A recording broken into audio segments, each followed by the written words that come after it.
பால்கடலில் அனந்த சயனமுறும் பரந்தாமனே வைகுண்டா. பால்கடலில் அனந்த சயனமுறும் பரந்தாமனே வைகுண்டா. துன்பம் தீர்த்தாளவா இன்பம் கொண்டு வா. துன்பம் தீர்த்தாளவா இன்பம் கொண்டு வா. பால்கடலில் அனந்த சயனமுறும் பரந்தாமனே வைகுண்டா.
வணங்கியே நாங்கள் பெற்ற சந்ததியடைவேறும் தன்னுடைய கிளைகள் ஒக்க தந்தினை புவியை ஆள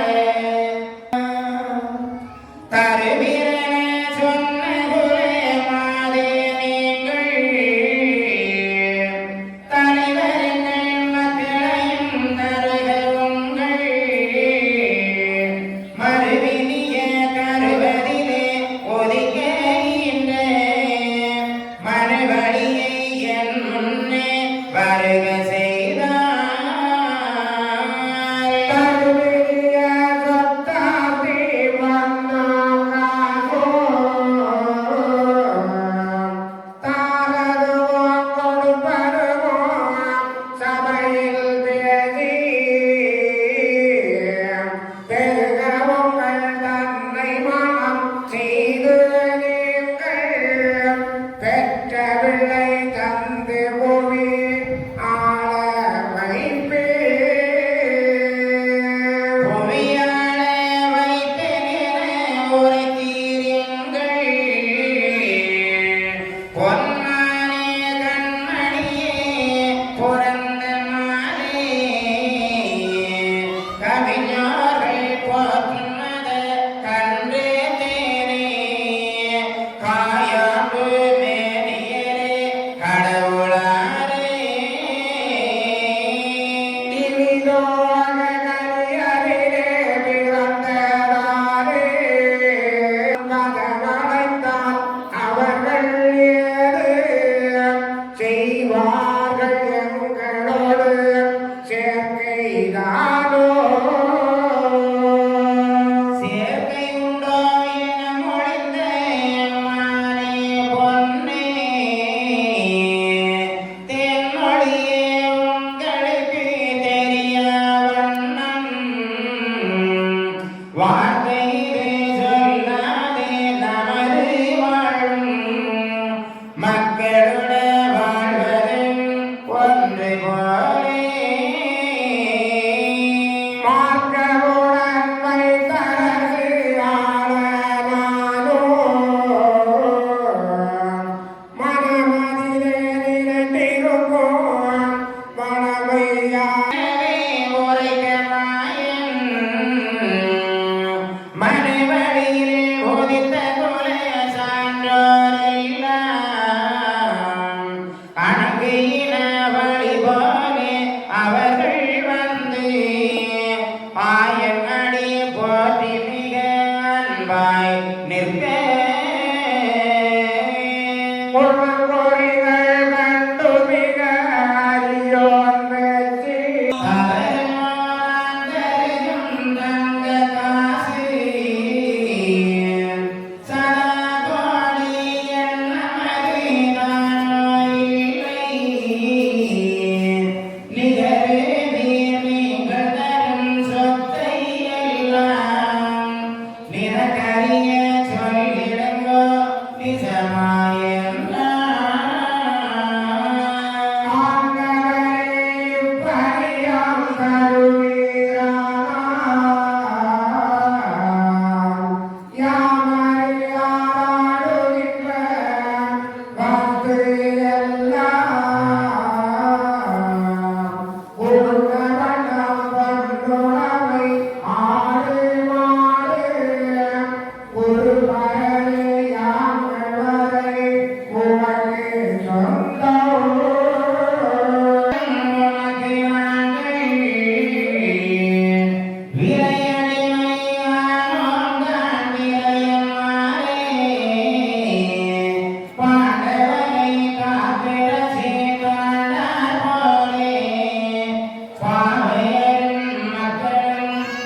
சிவபெருமான் பரிபூர்ணமாக மலர்ந்த அம்பாள் கோவிலுக்குரிய ஐயாவுடைய திருப்பதி.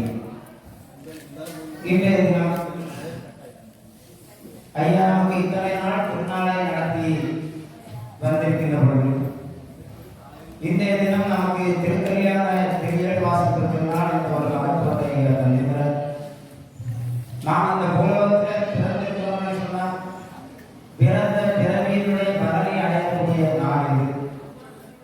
அதைத்தான் நமக்கு திருக்கல்யாணம் சொல்லி நமக்கு ஐயா சொல்லுகிறார் சொன்னால் நாம எளிதில் புரிந்து கொள்ள வேண்டும் என்பதற்காகத்தான் ஐயா அப்படி சொல்லுகிறார்.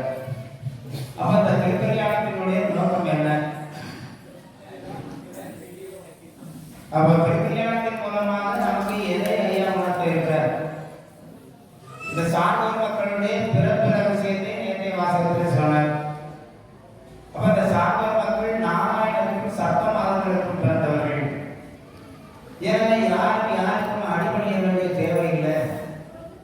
அன்பு என்று சொல்லக்கூடிய பிணைப்புக்குள்ள நாம எல்லாமே எப்படி இருக்க வேண்டும்? பிணைக்கப்பட்டிருக்க வேண்டும். அப்போ அன்பு, பொறுமை, தர்மம் எல்லாம் கூடி ஆணவம் என்பதை விட்டுடைத்தால்தான் நாம பிறந்த பிறவினுடைய பலனை அடைய முடியும் என்பதெல்லாம் நாம உணர்வதற்காக நேற்றைய வாசகத்தின் மூலமாகவும் இன்றைய வாசகத்தின் மூலமாக சொல்கிறார். இனி ஒரு காரணம் அது ஐயாவே சொல்வார். ஒரு வார்த்தை சொல்லி இருக்கிறார் சொன்னால் அந்த வார்த்தைக்குள்ள 1000 அர்த்தங்கள் இருக்கும். அப்ப திருக்கல்யாணத்தின் மூலமாக தாய் தந்தையர்கள் இந்த சாங்கர் மக்களுடைய கோத்திரம் தான் தெரியும். ஐயா வாழப்படிப்புல கூட சொல்றார். கோத்திரத்தை சார்ந்தவர்கள் நம்முடைய குடும்பத்தார்கள் நன்றாய் கலைக்குவாங்க. ஏன்னா இந்த சாங்கர் மக்கள் எல்லாரும் நாராயண கோத்திரத்தை சேர்ந்தவர்கள். ஏன்னா ஒவ்வொருத்தருமே நாம சொல்லிக்கிறோம். ஏன்னா பத்திரிகைகள்லாம் ஒரு பக்கத்தை அர்ப்பணி கொடுத்துருப்பாங்க மணப்பந்தல். அந்த மணப்பந்தல் பேஜில் நாம பார்த்தாச்சுன்னா ஒவ்வொரு ஜாதிவாரின்னு சொல்லி குறிப்பிடாம இன்னார் இவர்கள் படைத்தவங்களாக வந்தவர்கள், இன்ன கோத்திரத்தை சார்ந்தவர்கள் என்பதை அங்கே போட்டுக்கணும். ஏன்னா கவுண்டிங்க கோத்திரம், மாதுள கோத்திரம், புருஷ கோத்திரம், பரதாச கோத்திரம், பரசனால இப்படி 52 வகையான கோத்திரம் இருக்கிறது. அப்போ எல்லா கோத்திரத்தை சார்ந்தவர்களும் பெரிய ஆலயங்களில் போய் நாம இங்கே சுருளைக்கிறோம்னு சொல்லணும்னா அதை அர்ச்சனை பண்ணுறதுக்கு கொடுப்பாங்க இல்லையா? அந்த அர்ச்சனை பண்ணக்கூடிய நேரத்தில் பேரெல்லாம் கேட்பாங்க. பேர், நட்சத்திரம் எல்லாம் கேட்டுட்டு கோத்திரம் என்னன்னு கேட்பாங்க. கோத்திரம் என்னன்னு சொன்னா எல்லா மக்களுமே சொல்லிடுவாங்க, நாங்கள் என்னென்ன கோத்திரம். ஆனா இந்த சார்ந்த மக்களுக்கு மட்டும்தான் அந்த கோத்திரம்னா என்னன்றது தெரியாது. அதனாலதான் அந்த நீசன் இந்த சார்ந்த மக்களை ஏதாவது ஒரு காரணத்துக்காக தண்டிக்கக்கூடிய நேரத்தில் கூட தாய் தகவல் இல்லாதவர்கள், அனாதைகள், தவறான முறையில் பிறந்தவன் இப்படிலாம் அவன் வசை சொல்லி பேசினான்.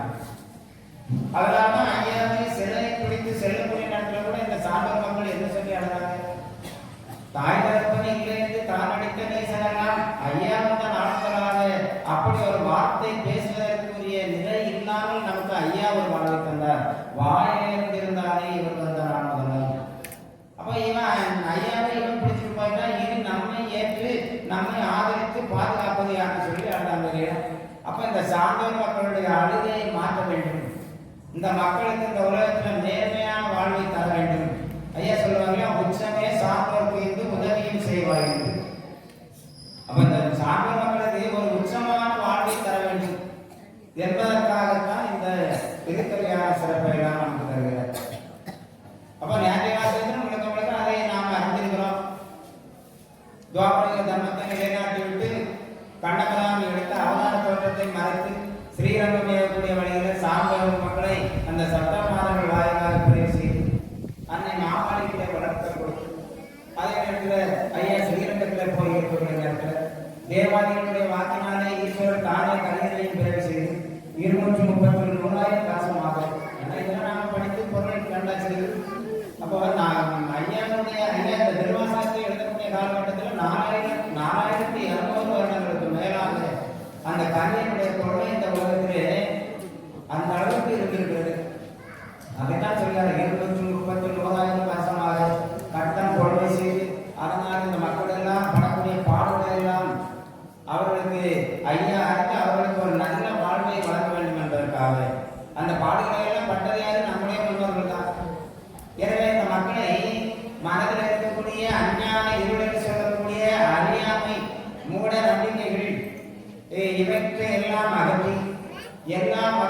மக்களுடைய மனம் எப்படி இருக்க வேண்டும்? தெளிவாக. மனம் தெளிவாக இருந்தால்தான் மனதில் தோன்றக்கூடிய எண்ணங்களும் புதிய எண்ணங்களாக இருக்கும். மனம் தெளிவில்லைன்னா எல்லாமே வேறு விதமாக தான் இருக்கும். இப்படி மக்களுக்கு ஒரு உச்சமான வாழ்வு வழங்க வேண்டும். அப்ப இது ஒரு காரணம் இருக்கு. இனி இந்த ஜீவாத்மாவாக நாம உலகத்தில் பிறந்திருக்கிறோம். அப்ப பிறந்ததுடைய நோக்கம் என்ன? ஏதோ கடல் பூமி மீதில் அலைகிற ஒரு சொல்லலாம் நீங்க படிச்சுட்டு பாடல.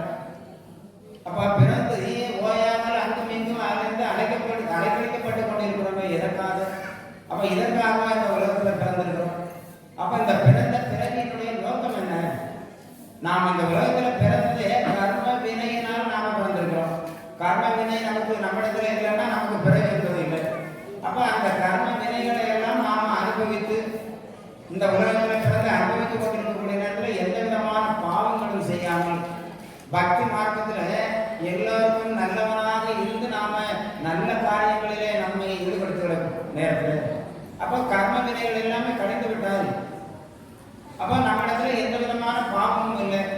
ஐயா என்ன செய்யறார்? இந்த ஆன்மாவுக்கு பிறப்பிறப்பில்லாத வாழ்வை வழங்க வேண்டும் என்று சொல்லி அந்த பிறப்பிறப்பில்லாத வாழ்வை வழங்கக்கூடிய நேரத்தில் அந்த ஜீவான்மா என்ன செய்கிறது? இறைவனோடு போய் இரண்டர கலந்து விடுகிறது. அப்ப அதுதான் ஜீவ பிரம்ம ஐக்கியம். அப்ப ஜீவான்மா பரமாத்மாவோடு ஐக்கியமாவதைத்தான் இங்கே திருக்கல்யாணம் சொல்கிறார். சாதாரண உலகிய திருமணம் மாதிரி நாம நினைத்து விடக்கூடாது.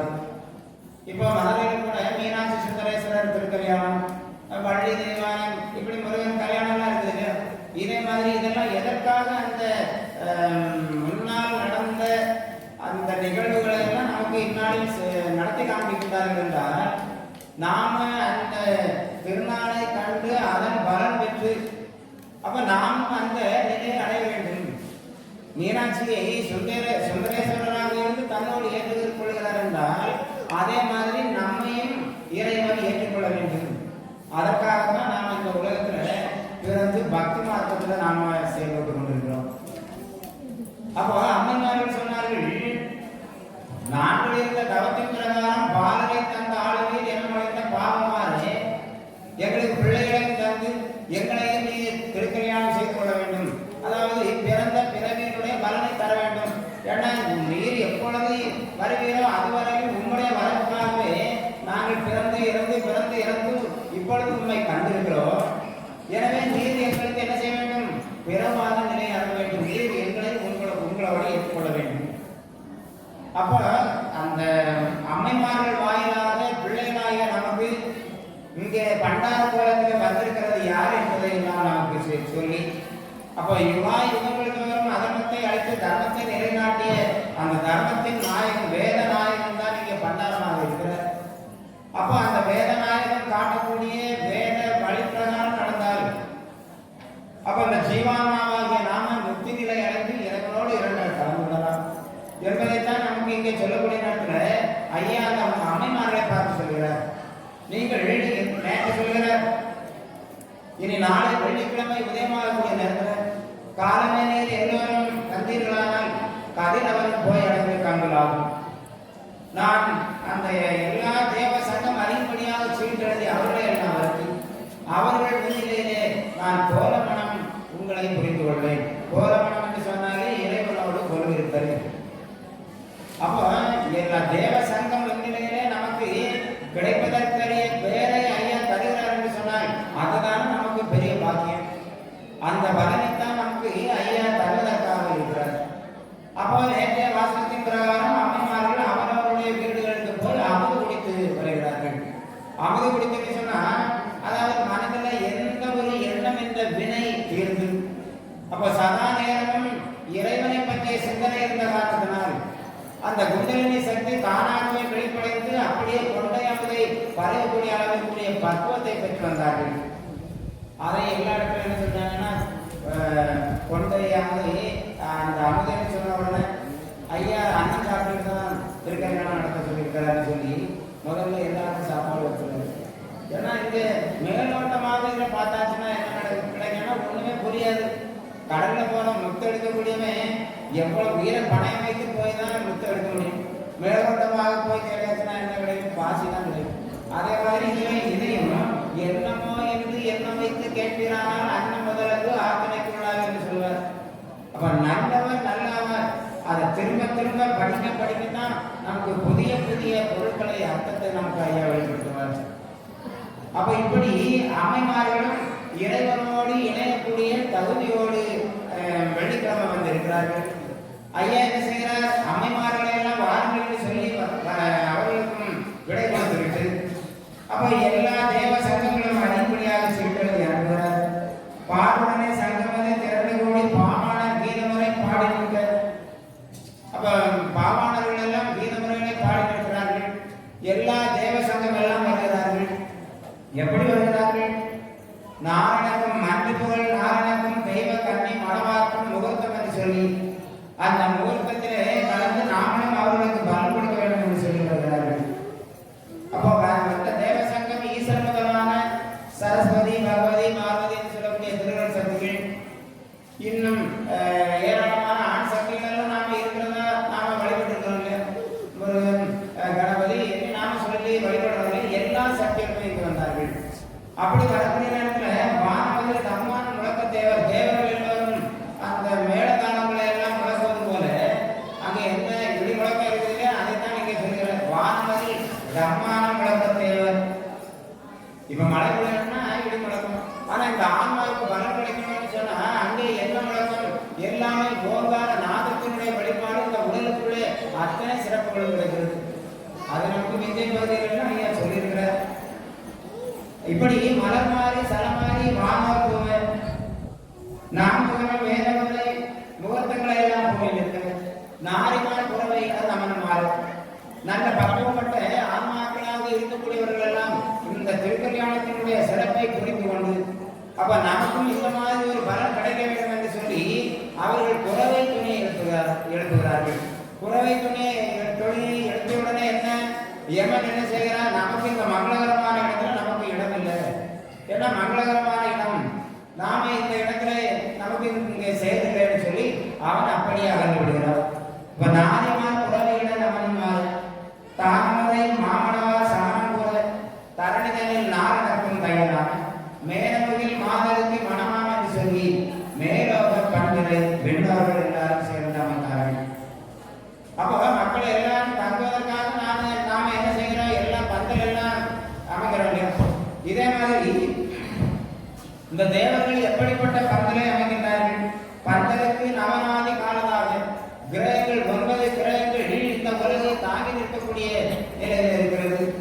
அந்த 15 திதிகள் 2 பக்கம் வளை பரப்பதாகும். மேற்கட்டியாக வேதங்கள் இன்னும் அந்த சாஸ்திரங்கள் எல்லாமே அந்த பந்தல் சொல்லக்கூடிய இந்த உலகத்துள்ளே மக்களுக்கு எல்லாம் அருள்பாலிப்பதற்காக இருக்கிறது. அப்படி அமைக்கப்பட்ட பந்தலுக்குள்ள அந்த முறை சூரியன் கிழக்கதாக அலங்கிரதம் வானக்காய் அதுவையாக சூரிய பகவான் தான் அங்கே ஒளி கொடுக்கக்கூடிய விளக்காக இருக்கிறது. அப்ப எப்படிப்பட்ட பந்தல் அமைக்கப்படுகிறது? இயற்கையே பந்தலாக அமைத்தார்கள். இப்ப பகல் வேளையாக இருந்தாலும் மக்கள் அந்த வெயிலின் தாக்கம் இருக்கக்கூடாது என்பதற்காக நல்ல மழை வரக்கூடிய ஒரு தருணம் மாதிரி இப்படிப்பட்ட ஒரு சூழல் அங்கே ஏற்படுகிறது. அப்ப மக்கள் எல்லாரும் அமைதியாக இருக்க அந்த திருநாளை கண்டு கிடைக்கிறாங்க. அப்படிப்பட்ட நிலையை எம்பெருமான் ஏற்படுத்தி அதற்கு சொந்தமுள்ள சிவமதமே பீடமாக தேவரெல்லாம் செய்து கலந்து கிடக்கின்றார். அப்ப இந்த அசையா பீடமாக அங்கே யார் இருக்கிறார்? சிவபெருமான் இருக்கிறார். இப்படி இத்தனை சிறப்புகளோடு அந்த பந்தலை விதானித்த அந்த தேவர்கள் எல்லோரும் எம்பெருமானுடைய பாதத்தை பணிந்து சொல்கிறார்கள். பிறப்பித்த பெருமானை எவருக்கும் ஆய்ந்து அப்ப உம்மால் பதிவு செய்யப்பட்ட அத்தனை ஜீவான்மாக்களுக்கும் எது எது தேவையோ அத்தனையும் சிறப்பாக பணியெடுக்கக்கூடிய பரம்பொருள் அல்லவா?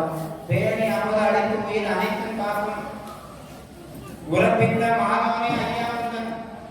அப்ப எல்லா உயிர்களுக்கும் படியடக்கம் செய்கிறேன். ஆனால் இந்த உம்மால் படைக்கப்பட்ட ஜீவராசிகள் எல்லாம் எப்படி வாழ வேண்டும் என்ற வழிமுறைகளையும் சொல்லி அந்த வழியிலே நடந்தவர்களுக்கு அந்த சாகாத வாழ்வாகிய அந்த தர்மபதி வாழ்வைக்கிறீர். அப்படிப்பட்ட தாங்கள் நிச்சயித்த வண்ணமாக நிரப்பித்த மனமதற்கு நாங்கள் இனி என்ன செய்ய வேண்டும்? நாங்கள் என்ன வேலை செய்ய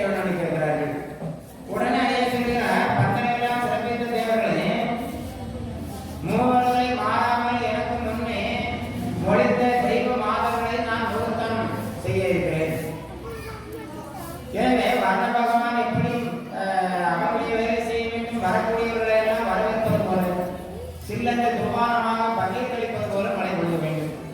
வாயு பகவான் தென்றலாக காற்று வீசிக் கொண்டிருக்க வேண்டும். இனி அவரவர்களுக்கு இந்த பணியை செய்து இந்த திருக்கல்யாண சிறப்பை நீங்கள் சிறப்பு சேர்க்க வேண்டும் என்று சொல்லி அப்போ ஒவ்வொருவருக்கும் கட்டளையிட்ட பெறுவான். இனி இந்த அம்மைமார்களை பற்றி நினைக்கிறார். அம்மைமார்கள் இங்கே வர வேண்டும் என்று நினைக்கிறார். அப்போ அம்மைமார்கள் வர வேண்டும் என்று நினைத்த மாத்திரத்திலே அம்மைமார்கள் 7 பேரும் வந்து சிந்தித்த உடனே இந்த தேன்மொழி மாதரெல்லாம் வந்தவர் அடியை போற்றி வணங்கிய நாங்கள் பெற்ற அவர்கள் 7 பேரும் ஐயாவுடைய பாதத்தை வணங்கி வந்த பணிகள். ஐயாவே நாங்கள் பெற்ற பிள்ளைகளையும் தந்து சந்ததி 7 பேரும் அவர்களுடைய பிள்ளை வழிகளெல்லாம் எங்களிடத்திலே தந்து நல் புவி ஆழ்வதற்காக தருவீரியம் தலைவாய்ந்தார். அந்த தர்ம சீமையிலே நாங்கள் எப்படி வாழ வேண்டும், நாங்கள் பெற்ற பிள்ளைகளோடு உன்னோடு இருந்து அரசாட்சி செய்ய வேண்டும், அதற்குரிய பலனை அருள வேண்டும் என்று கேட்க அப்போ ஐயா சொல்கிறார், தருகிறேன் சொன்ன குலம் ஆக நீங்கள் கேட்டதன் பிரகாரம் நான் தருகிறேன். ஆனால் அதே நேரத்தில் உங்களை பெற்ற காரிய பெற்றோர்கள், ஏன்னா காரண பெற்றோர்கள் சொல்லக்கூடிய நேரத்தில் ஐயா தான் காரண தந்தையாக இருக்கிறார். அப்போ நம்மை இந்த உடலை இந்த உலகுக்கு தந்தவர்கள் காரிய பெற்றோர்கள். அப்போ அவர்களை நீங்கள் என்னிடத்தில் அழைத்து வந்தால் உங்களை நான் மனம் செய்தால் அவர்கள் எனக்கு என்ன கொடுப்பார்கள், பொருள் காசு பணம் இதெல்லாம் கொடுப்பாங்க என்று சொல்லி கேட்டு நான் அதற்கு பிறகு உங்களுடைய பிள்ளைகளை தந்து அந்த தர்மபுவி வாழ்வில் நான் உங்களுக்கு தருகிறேன் என்று சொன்னார். அப்படி சொன்ன உடனே இந்த அம்மைமார்கள் எல்லாரும் சொன்னாங்க, புவியால வைப்பேன் என்று சொல்கிறீரே சுவாமி, பொன்மானே கண்மணியை பிறந்தமானே. பொன்மானே என்று சொல்லக்கூடிய நேரத்தில் எதுவுமே நித்திய செல்வனாக இருக்கக்கூடியவன். பொன்மானே கண்மணியை கண்ணால் காண்பதற்குரிய ஆற்றலாக இருக்கக்கூடியவனே.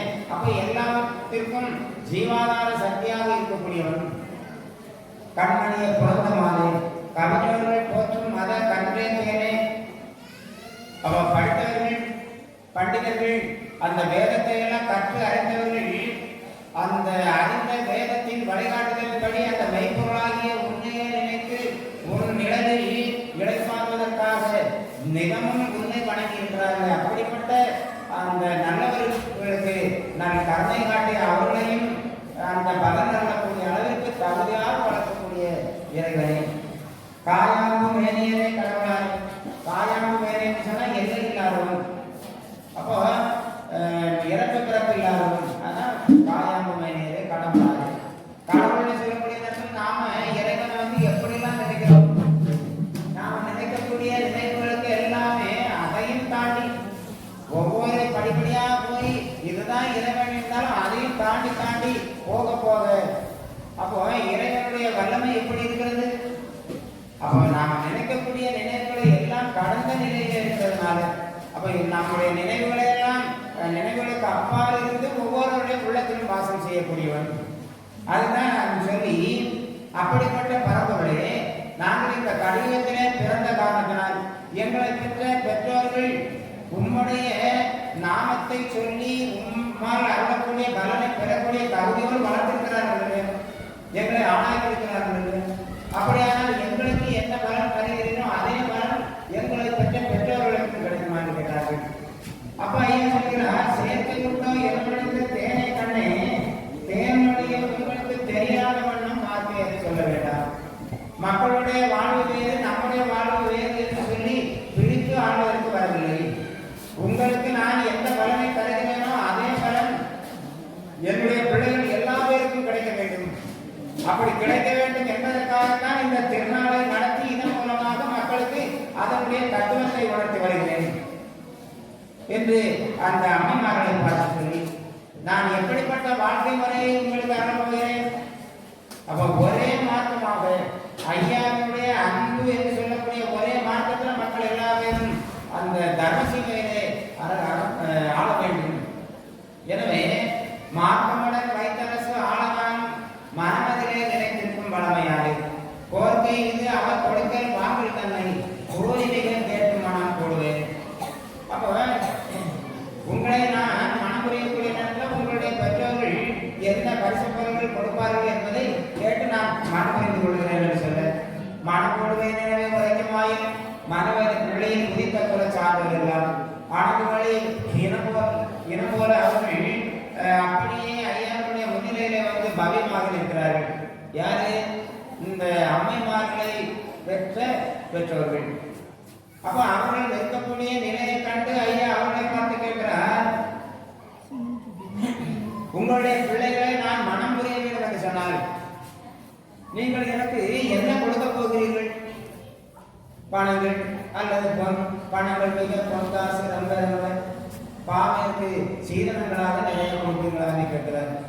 அப்படி கேட்ட உடனே அப்ப அந்த அம்மைமார்களை பெற்ற பெற்றோர்கள் என்ன சொன்னாங்க? ஐயாவே முதல்ல மாப்பிள்ளை வீட்டுக்காரங்க தானே பரிசு போடுவாங்க. அப்ப மாப்பிள்ளையினுடைய தகுதி என்ன என்று எங்களுக்கு அறிந்தால் தானே அதை விடவும் நாங்கள் சிறப்பாக செய்ய முடியும். அப்ப உங்களுடைய தகுதி என்ன என்பதை எங்களுக்கு நீர் வெளிப்படுத்த வேண்டும் என்று சொல்லி அந்த காவிய பெற்றவர்கள் சொன்னார். அப்படி சொன்ன உடனே ஐயா சொல்லுகிறார், தகவமோ நான் தகவல் தங்கள் காசு சதா கோடி எண்ணம் அது தானோ இல்லை. நான் தரக்கூடிய பரிசமானது எதுவுமே காலத்தால் அழியாதது.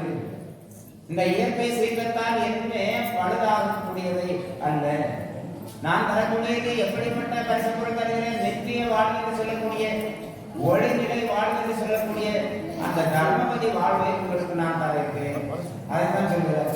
தகருமோ நான் தருக்கும் தங்க காசு சதா கோடி எண்ணம் அது தானோ இல்லை. ஏன்னா எண்ணம் என்பது மனதில் இருக்குமானால் நாம எந்த லட்சியத்தையுமே அடைய முடியாது. அப்ப எண்ணம் என்ற வினை தீர்ந்தால்தான் நாம பிறவாத ஒரு நிலையை அடையக்கூடிய அந்த பலன் நமக்கு கிடைக்கிறது. எனவே நான் இப்படிப்பட்ட பரிசத்தை நான் தருகிறேன். எந்த பரிசத்தை தருகிறேன் சொன்னார்? தங்க காசு என்று சொல்லக்கூடிய எப்பவுமே ஒளிமயமான வாழ்வு, ஏற்றத்தாழ்வு இல்லாதது, நித்திய வாழ்வு. அப்ப நிரந்தரமான வாழ்வை நான் உங்களுக்கு தருகிறேன். அப்போ இனி நீங்கள் சொல்லுங்கள், நான் இதை நான் பரிசமாக தருகிறேன் சொல்கிறேன் தர்மபதி வாழ்வு. அதற்கு நிகராக நீங்கள் கொடுக்கக்கூடிய பரிசம் என்ன என்று கேட்கிறார். நீங்கள் கொடுக்கக்கூடிய சீதனம் என்ன என்று கேட்கிறார். அப்போ அந்த காரிய பெற்றவர்கள் சொல்வார்கள், அப்போ ஐயா வந்து இந்த யாருமே பெறுவதற்கு அரிய பலனாகிய அந்த தர்மபதி வாழ்வை தருகிறேன் என்று சொன்னார். அப்ப அதற்கு ஈடாக நம்மிடத்தில் கொடுப்பதற்கு என்ன இருக்கிறது? எதுவுமே இல்லை.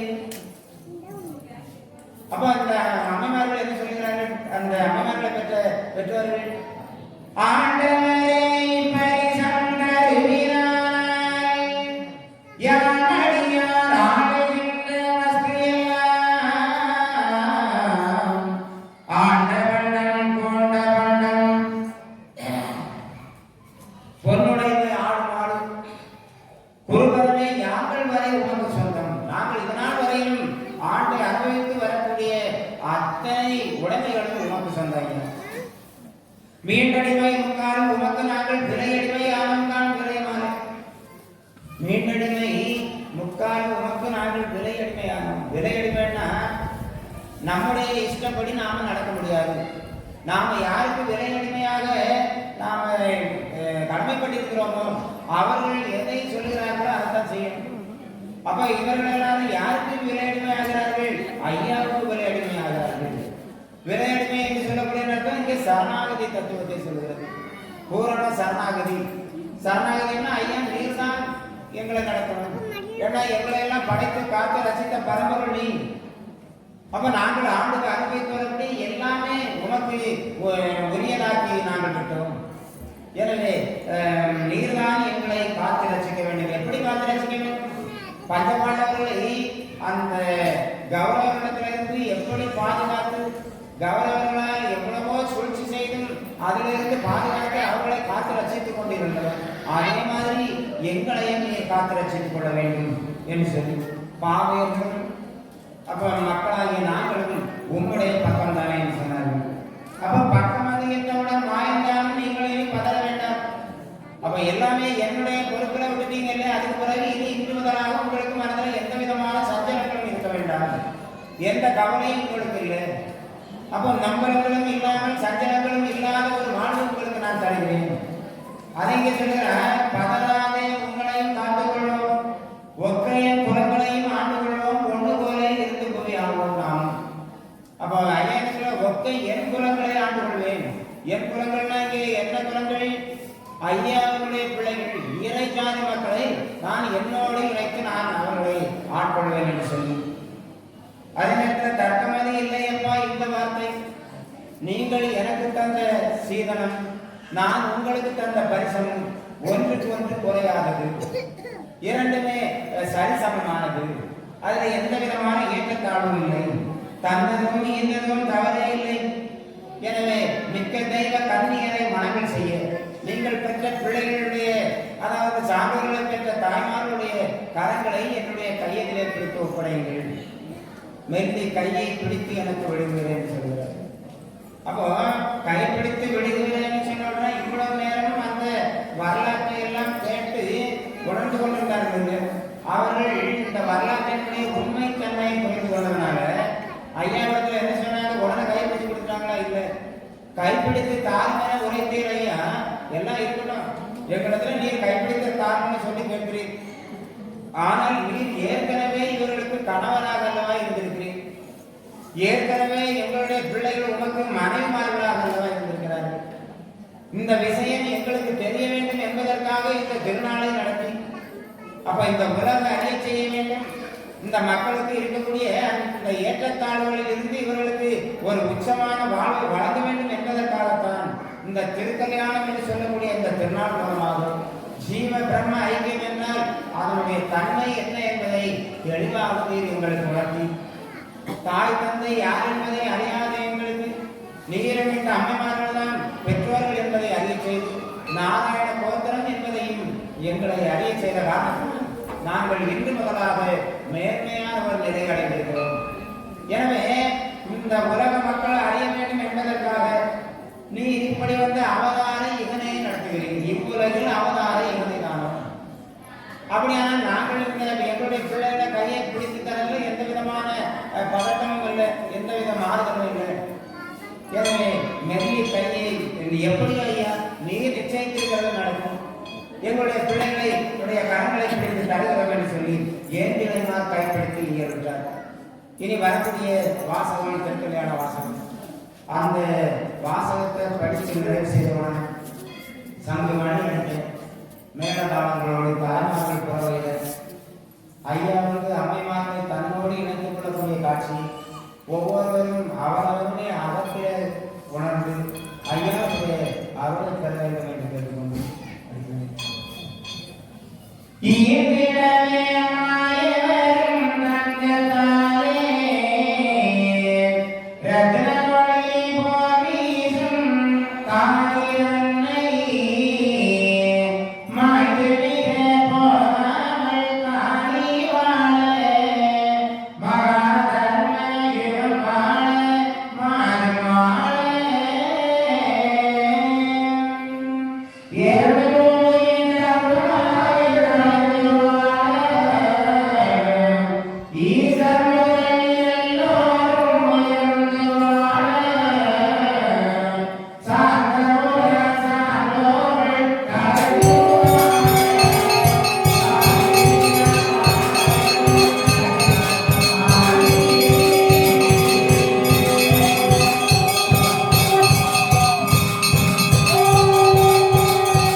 தங்கத்தால் ரத்தினங்களை போல் வீசும் தாலி தன்னை.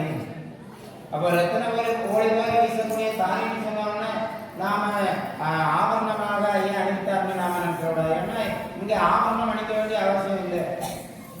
என்ன சொல்றீங்க? இங்கிடமே மாயவன் தங்கத்தாலே ரத்தினங்களை போல் வீசும் தாலி தன்னை என்று ஒளிநிலை வாழ்வாகி அந்த வாழ்விலை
ஏற்படாது. ஏன்னா ஐயா இந்த திருநாளை நடத்துகிறாருன்னு சொன்னால் அதனுடைய அந்த நோக்கம் என்ன என்பதை நாம புரிந்து கொண்டால் கேலி பேச வேண்டிய நிலை ஏற்படாது. அம்மைமார்களுக்கு சொல்வது போல யாருக்கு சொல்கிறார்? மகளாய் நமக்கு சொல்கிறார். கேலி மிக உரையாது எனக்கு இன்னும் கெடிமடவார் அநேகம் உண்டு மனங்கள் செய்ய. ஏன்னா இன்னும் நிறைய மடவார்களை நான் மனம் செய்ய போகிறேன். அப்ப உலகில் திருமணமாக இருந்தால் என்ன நடக்கும்? அப்ப தெய்வ திருமணம் என்று சொன்னால் இறைவன் ஒருவரை பரப்புறாங்க. அதான் ஐயா சொல்றார், எண்ணடங்கா பெண்களுக்கு இருக்கிறேன் மாப்பிள்ளையாய். இந்த உலகத்துல இறைவனால் பிறகு செய்யப்பட்ட ஆண்மகனாக இருக்கக்கூடிய நாம எல்லாருமே பெண்கள் தான். இறைவன் மட்டுமே ஆண்மகன், அவனே பரபுருஷன். அப்போ அந்த பரபுருஷனோடு இந்த பெண்கள் எல்லாமே கட்டுப்பட்டு தான் ஆக வேண்டும். அவரை மிஞ்சி நாம நம்முடைய திறத்தால் எந்த ஒரு காரியத்தையும் செயல்படுத்த முடியாது. ஆனா என்ன செய்யறோம்? செயல்படுத்தி கொண்டிருக்கிறோம். கடைசியில் என்ன ஆகும்? அவருடைய அவர் மூலமாக தண்டனைக்கு ஆளாக வேண்டியது வரும். அப்போ ஐயா சொல்கிறார், எண்ணடங்கா பெண்களுக்கு இருக்கிறேன் மாப்பிள்ளையார். அது இந்த ஐயா எந்த எந்த அவதாரத்திலும் அதை தான் சொல்லியிருக்கிறார். அதான் மற்றவர்களோட சொல்லுவாங்க. அதெல்லாம் நாம் சொல்ல வேண்டியதில்லை. ஏன்னா இறைவன் ஒருவனே பரபுருஷன் என்பதை நமக்கு இதன் மூலமாக சொல்லி, அப்போ சோழியோ ஆசிரத்து நிலையாதுங்கோ தொல்புவி அரசாழ்வி நிசமே சொன்னோம். இவருடைய வேலையே இதானோ என்று சொல்லி நீங்கள் என்ன செய்யக்கூடாது? மனம் சடையக்கூடாது. அப்போ மனம் சடையாத அளவிற்கு எண்ணம் என்ற வினையிலிருந்து நீங்கள் விடுபட வேண்டும். அப்படி விடுபட்டால்தான் என்ன செய்ய முடியும்? தொல்புவியை அரசாழ்வி நிசமே சொன்னோம். தொல்புவினா என்ன பூமி? பிறவி இல்லாத வாழ்வை தான் ஐயா என்ன சொல்றார்? தர்மபதி வாழ்வு, தொல்புவி என்று சொல்லி பல வார்த்தைகளுக்குள்ள நமக்கு பொருளை தருகிறார். எனவே மானினுடைய சூட்சம் மகா கோடி கொண்டு நீங்கள் எல்லாரும் மனது சடையாமல் வாழ வேண்டும். அப்ப இதனுடைய உண்மை என்ன என்று அறிந்தாச்சுன்னா நாம படித்து பேச வேண்டியது வராது, மனதில் எந்த விதமான குறையும் வராது இல்லையா? எனவே இறைவனுடைய அவதார நிலை இது. நம்மை போன்ற எல்லா ஜீவ ஆன்மாக்களும் இறைவனிடத்தில் இணைய வேண்டும். இதுதான் இறைவனுடைய நோக்கம் என்பதை புரிந்து நாம எல்லாருக்கும் என்ன செய்யணும்? இறைவனோடு இணைவதற்கு தயாராக இருக்க வேண்டும். அப்படி இருந்தீர்களானால் வாழ்வில் கூடுவிட்டு கூடு வாழ்வேன், மரபு கூறு பாய்ந்தவர்கள் மனதில் வாழ்வேன். அப்ப நான் இவ்வளவு இந்த காலகட்டத்துல ஐயாவுடைய அவதார காலத்துல ஐயா 18 ஆண்டு காலம் தன்னை மக்கள்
பொன்னகரி கூடமட புரி நாகபரி பரவருவோ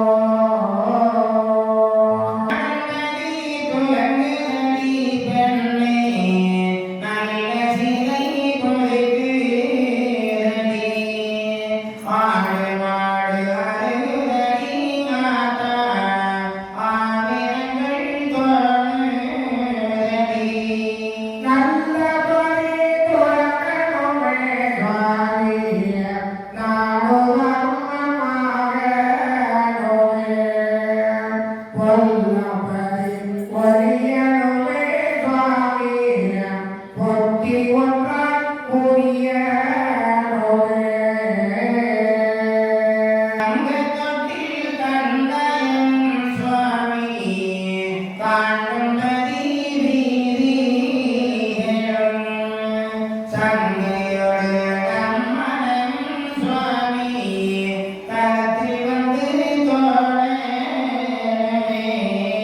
கோட்டையிட்டு கொடியும் கட்டி பெண்ணே கொத்தளவானதை செய்து நாட்டையெல்லாம் தாங்கி நிற்கி பெண்ணே நமது மதி ஏறணுமே நங்காசனம் ஏறணுமே பெண்ணே தீவட்டிகள் போடணுமே கண்காட்சை காணணுமே நானும் கண்ணியரை கைப்பிடித்தாய் பாக்கியங்கள் பெருகணுமே சுவாமிய பாரிகளோ காணோதமே ஆகினார்கள் வணக்கணுமே சுவாமிய அமுதருந்தி வாழணுமே பரிசு பெருகணுமே சுவாமி பஞ்சனையில் கொஞ்சமே தூரமை அறியாமலே கலி தொல்பொறியும் மயங்கமே சமுதாரியாகணுமே பெண்ணே தலையில் சோர சுமக்கணுமே ஓதாரி ஆகணுமே பெண்ணே உங்களையும் அழிக்கணுமே நிறத்தனுமே பெண்ணே நல்ல மொழி சொல்லணுமே தேரும் பாலும் போல தமிழ் பெண்ணே தேசமணில் வாழணுமே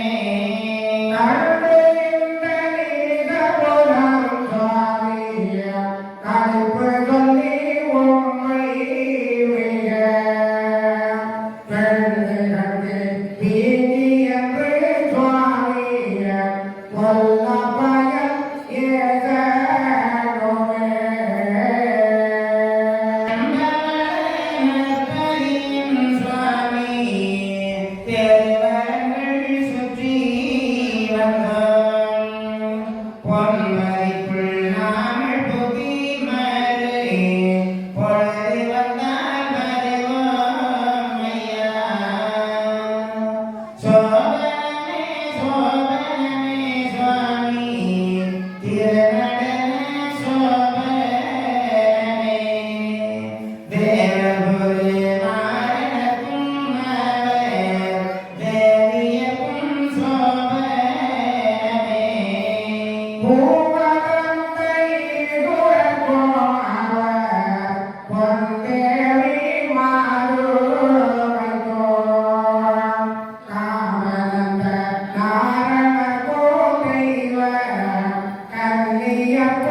சோபனமே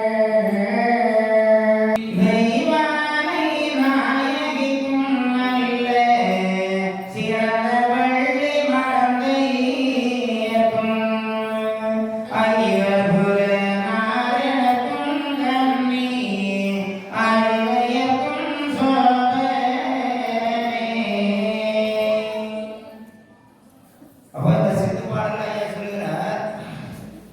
தெருவீதி நாம் அறிவோம் தேவமாரிய கண்ணு நாயகமே மருமையே கண்ணியரே பதி வளர்கள் சொல்லி நாம் வருவோம்.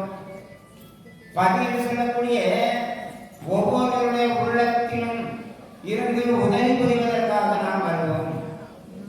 அப்ப அப்படி வரக்கூடிய நேரத்தில் உதவிக்கு வரக்கூடியவர்களை நாம ஏற்று அவர்கள் வழிகாட்டுதலின் படி நடந்தோமானால் கண்டிப்பாக எந்த பலன் கிடைக்கப் போகிறது? பிறவி பயனை நாம் அடையலாம். அதற்காக சொல்லுகிறார், மண்ணிடம் வளர்ந்த மாயங்களே நாம் வலம் வருவோம், மக்களுக்காக உதவி புரிவதற்காக வருவோம். பெண்ணரசே மாமையிலே நமது பொறுமை பதி வலம் வருவோம். யாருடைய உள்ளத்தில் பொறுமை வெளிப்படுகிறதோ, யாருடைய உள்ளத்திலே கருணையும் வெளிப்பாடு இருக்கிறதோ, யாருடைய உள்ளத்துல தர்ம சிந்தனையின் வெளிப்பாடு இருக்கிறதோ, அப்ப அந்த நல்ல உள்ளங்களை கருணை பதியாக, தர்ம பதியாக, பொறுமை பதியாக, அன்பு பதியாக இருந்து அரசாட்சி செய்யும் பொருட்டு அந்த மக்களுக்கு உதவி செய்வதற்காக வருவோம்னு சொல்லுங்க. அப்படி சொல்லி இனி அந்த பதி, இந்த உள்ளம் என்று சொல்லக்கூடிய அந்த பதி எப்படி இருக்க வேண்டும்? இந்த திருவாசகத்தை நாம என்னுடைய திருவாசகத்தை நாம் பேசுவோம். அப்போ இங்க என்ன சொல்கிறார்? திடீரென தெருக்கள் சுற்றி தேவி மன்னராக. அப்போ நாம இறைவனோடு இணையக்கூடிய அந்த தருணம் இவ்வளவு நாளைக்கு சொல்லி நாம நினைக்க முடியாது. ஐயா சொல்லுவாங்க, ஒரு நெல் எடுத்து உடைக்கக்கூடிய தர்மத்துக்குள்ள மனமாற்றம் அடைந்து விடலாம். எல்லாமே அவ்வளவுதான். நமக்கு இந்த வாழ்வு இப்படிப்பட்ட உலகில் ஆசாபாசம் வேண்டாம். இனி நாம நம்ம பிள்ளைகள் கையில பொறுப்பெல்லாம் ஒப்படைத்து விட்டு நம்முடைய நிலை என்ன? நாம இனி இறைவனை நினைத்து இறைவனுடைய பிள்ளையாக வாழ வேண்டும். அப்படி மாறி மனதில் இருக்கக்கூடிய அந்த அழுத்தம் சொல்லக்கூடிய எண்ணங்களில் இருந்து விடுபட்டு விட்டால் கடைசியில் என்னாவது? இறைவனோடு இணையக்கூடிய பலனை நாம் பெறுகிறோம். அதுதான் அப்படிப்பட்ட பலனை மக்களாக நாம் பெற வேண்டும் என்பதற்காகத்தான் படிமிசை பதியினுள்ளே. அப்ப எந்த பதியினுள்ளே அமர்கிறாராம்? ஐயாவுடைய பிள்ளைகள் இங்க திருநாளை நடத்தி சிறப்பு சேர்த்திருக்கிறோம். அப்ப எல்லாருடைய உள்ளங்களிலும் நிறைந்திருந்து மக்களுக்கு அருள்பாலிக்க வேண்டும் என்று சொல்லி ஒவ்வொருவருடைய உள்ளத்திலும் ஐயா அருள்பாலிப்பதற்காக வருகிறார். அப்ப ஐயாவை எல்லாரும் அவரவர் உள்ளங்களிலே நம்முடைய உள்ளத்தை பதியாக்கி ஐயாவை அறத்திலே ஏற்றி எல்லாரும் ஐயாவுடைய அருள் பெற வேண்டும் என்று கேட்டுக்கொண்டு